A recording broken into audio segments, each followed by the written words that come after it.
I want to give. Oh, I want to make a video on the shocking news from Japan.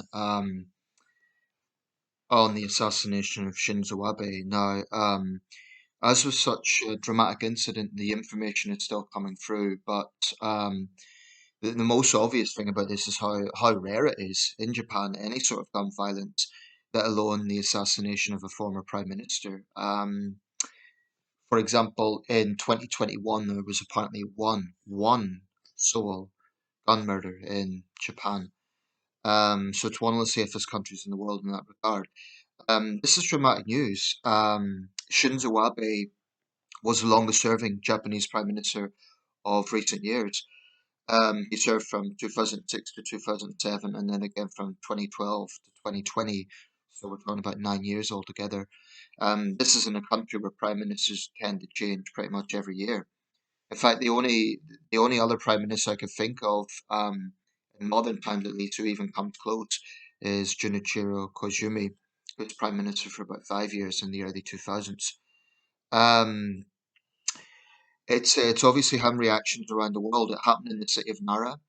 The assassin has already been arrested and apparently confessed. Um, he's a former sailor, from what I gather, by the name of Tetsuya Yamagami. He's 41.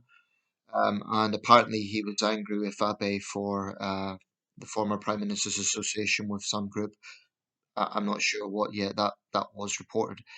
Um, Boris Johnson, as he's leaving office, posted a message expressing his condolences. Well, it's 10 Downing Street, and there was photos of former Prime Ministers Theresa May, David Cameron meeting Abe. The same with President Biden has sent out his condolences. India has had Narendra Modi's ordered a day of national mourning.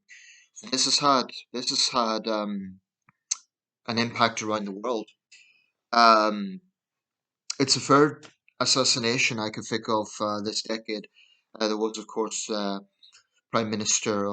president, excuse me, of Haiti last year, and also former Chadian leader Idris Deby. But those are countries that have serious instability.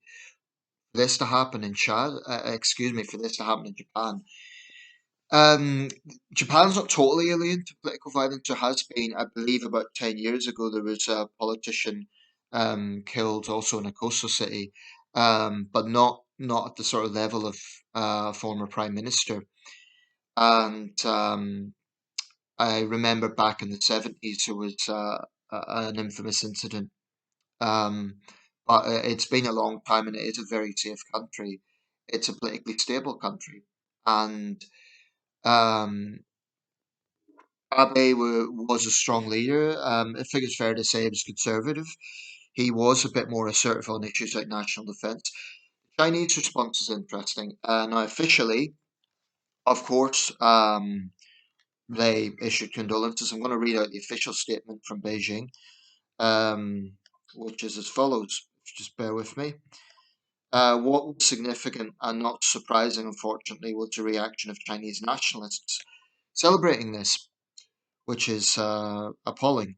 But I'll come to that in a second. I'm just going to read out the official statement from Beijing. This is from the Chinese embassy, I should say, in Tokyo. While he was in office, former Prime Minister Abe contributed to promoting the improvement and development of Sino-Japanese relations. We express our condolences on his death and send our regards to his family. So that's a fairly neutral diplomatic statement.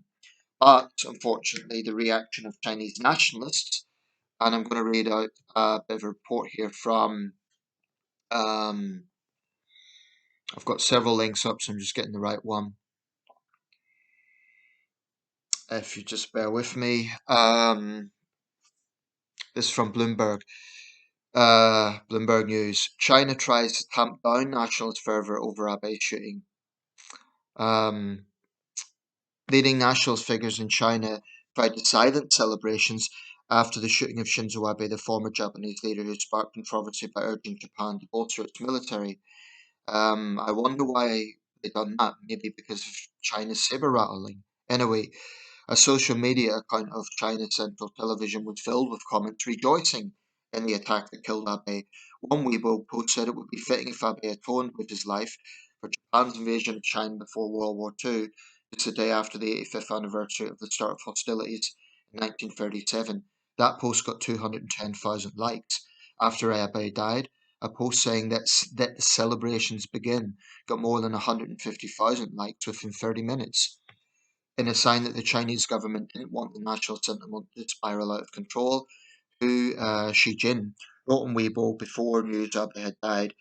It was reported he was shot last night, so he's obviously passed away today. That this is the time to put aside political disputes. Who, the former editor of the Communist Party's Global Times, which is a well-known jingoistic mouthpiece, added, I hope there could be more people who understand and join me.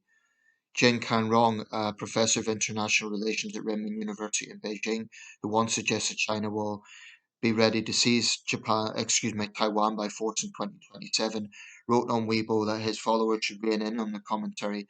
What happened today is a tragedy, Jin said. So it's good to see that some of those leaders are being responsible and trying to rein in on that.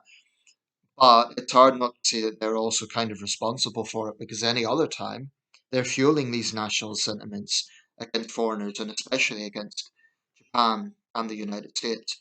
I mean, I remember being in a tourist area in China and they were selling T-shirts depicting the Japanese as devils.